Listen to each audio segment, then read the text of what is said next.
UK में भारतीय दंपति की एक गलती ने सब छीन लिया। इंग्लैंड की शांत सुबह थी। हल्की ठंडी हवा चल रही थी और लोग अपने काम पर जा रहे थे। सड़कें साफ थी। हर तरफ अनुशासन दिखाई देता था।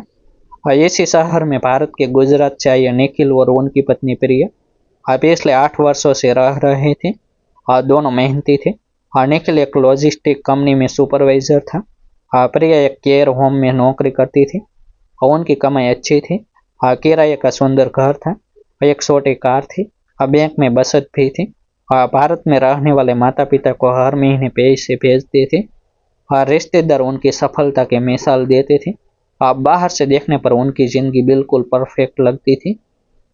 लेकिन हर चमकती हुई जिंदगी के पीछे कुछ ऐसे फैसले छिपे होते हैं और जो इंसान का भविष्य बदल देते हैं। कुछ समय बाद निखिल की नौकरी में परेशानी आने लगी। कंपनी ने खर्च कम करने का फैसला किया। ओवर टाइम बंद हो गया। आय घट गई। उसी दौरान प्रिया ने कहा, अगर जल्दी ज्यादा पैसे नहीं कमाए तो अपना घर खरीदने का सपना अधूरा रह जाएगा। और दोनों रोज इसी चिंता में डूबे रहते। और तभी उनकी मुलाकात एक भारतीय युवक करण से हुई। करण ने बड़े विश्वास से कहा, मैं एक आसान तरीका जानता हूँ। कुछ महीनों में अच्छी कमाई हो जाएगी। कोई मेहनत भी नहीं करनी पड़ेगी। पहले तो निखिल ने मना कर दिया। लेकिन बार बार समझाने पर दोनों उसका प्रस्ताव सुनने लगे। करण ने बताया कि कुछ विदेशी लोगों के नाम पर बैंक खाते खुलवाने और अपने पते का इस्तेमाल करने पर हर महीने मोटी रकम मिलेगी। उसने कहा, यह सिर्फ कागजी काम है। इसमें कोई खतरा नहीं है। सब लोग यही कर रहे हैं। प्रिया को शुरुआत से ही डर लग रहा था। उसने कहा, अगर यह गलत हुआ तो? करण हंसते हुए बोला, गलत होता तो मैं खुद क्यों करता। यहाँ ऐसे काम आम है। लालच धीरे धीरे डर पर भारी पड़ गई। निखिल ने सोचा कि कुछ ही महीनों में ज्यादा पैसे जमा हो जाएंगे। फिर यह काम छोड़ देंगे। दोनों ने बिना पूरी जानकारी लिए हामी भर दी। अगले कुछ हफ्तों में उनके पते पर कई चिट्ठियां आने लगी। अलग अलग नामों के बैंक कार्ड आने लगे। करण हर बार आकर वे लिफाफे ले जाता और बदले में नकद पैसे दिए जाता। हर बार कुछ हजार पाउंड मिलने लगे। और पहली बार इतनी आसान कमाई देखकर दोनों खुश हो गए। उन्हें लगा कि किस्मत बदल रही है।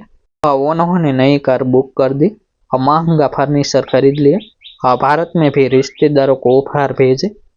किसी को जरा भी अंदाजा नहीं था कि यह खुशी बहुत छोटी होने वाली है। करीब 3 महीने बाद एक सुबह दरवाजे की घंटी जोर से बजी। निखिल ने दरवाजा खोला तो बाहर पुलिस और जांच अधिकारी खड़े थे। उन्होंने घर की तलाशी का आदेश दिखाया। पूरा घर छान मारा गया। कई दस्तावेज जब्त किए गए। बैंक कार्ड मिले। मोबाइल और लैपटॉप भी ले लिए गए। निखिल और प्रिया के चेहरे का रंग उड़ गया। उन्हें समझ नहीं आ रहा था कि आखिर हुआ क्या है। अधिकारियों ने बताया कि उनके पति का इस्तेमाल बड़े वित्तीय धोखाधड़ी नेटवर्क में किया गया है। जिन खातों को वे मामूली कागजी काम समझ रहे थे, उन्हीं खातों से लाखों पाउंड का अवैध लेन देन हुआ था। निखिल बार बार कहता रहा, हमें कुछ नहीं पता। हमने किसी को धोखा नहीं दिया। लेकिन कानून केवल इरादा नहीं देखता, सबूत भी देखता है। और सबूत उनके घर से मिल रहे थे। पूछताछ कई घंटों तक चली। करण का फोन बंद था। उसका किराए का कमरा खाली मिला। वह पहले ही गायब हो चुका था।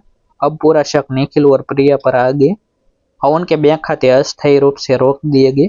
नौकरी देने वाली कंपनियों को भी जांच की जानकारी मिल गई। कुछ दिनों में दोनों की नौकरियां चली गई। पड़ोसियों के व्यवहार में भी बदलाव आने लगा। जो लोग पहले मुस्कुरा कर मिलते थे, अब दूरी बनाने लगे।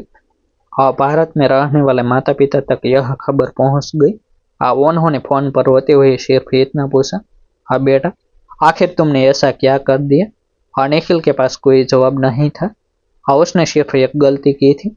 बिना समझे लालच में आकर अपना पता और पहचान दूसरों को इस्तेमाल करने दी थी। लेकिन अब वही एक गलती उसकी पूरी जिंदगी पर भारी पड़ रही थी। अदालत में सुनवाई शुरू हुई।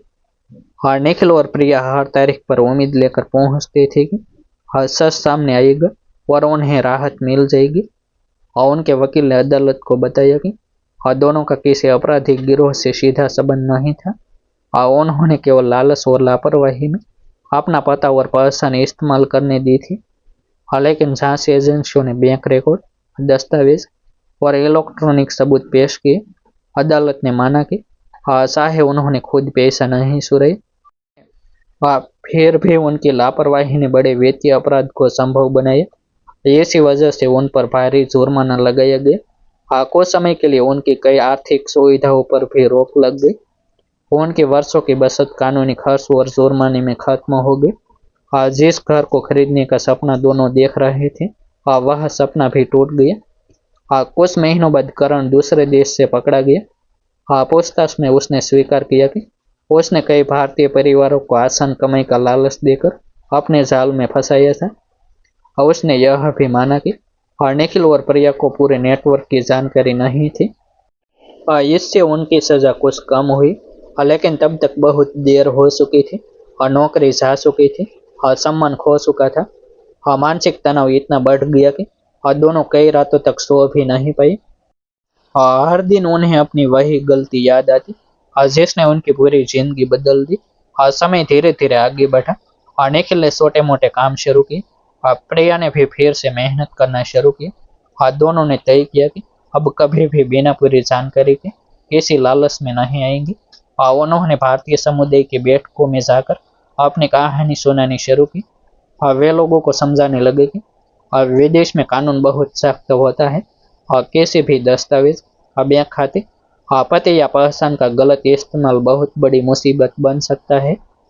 आसान कमाई का लालच कुछ दिनों की खुशी दे सकता है, लेकिन उसका परिणाम कई वर्षों का दर्द बन सकता है। एक दिन भारत से निखिल की मां का फोन आया और उन्होंने कहा, बेटा, पैसा फिर से कमाया जा सकता है, लेकिन ईमानदारी और भरोसा टूट जाए तो उसे वापस बनाने में बहुत समय लगता है। मां की यह बात निखिल के दिल में उतर गई। उसने उसी दिन फैसला किया कि अब वह अपनी मेहनत की कमाई से ही आगे बढ़ेगा। चाहे सफलता देर से मिले, लेकिन सच्चे रास्ते पर मिले। कई साल बाद निखिल और प्रिया ने फिर से अपनी जिंदगी संभाल ली।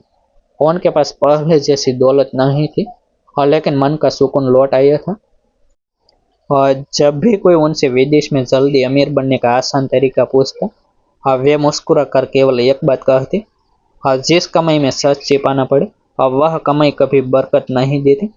और इस कहानी का सबसे बड़ा संदेश यही है कि अब विदेश हो या अपना देश, एक छोटी सी लापरवाही और आसान पैसे का लालच इंसान से उसका सम्मान, उसकी मेहनत और उसका भविष्य छीन सकता है।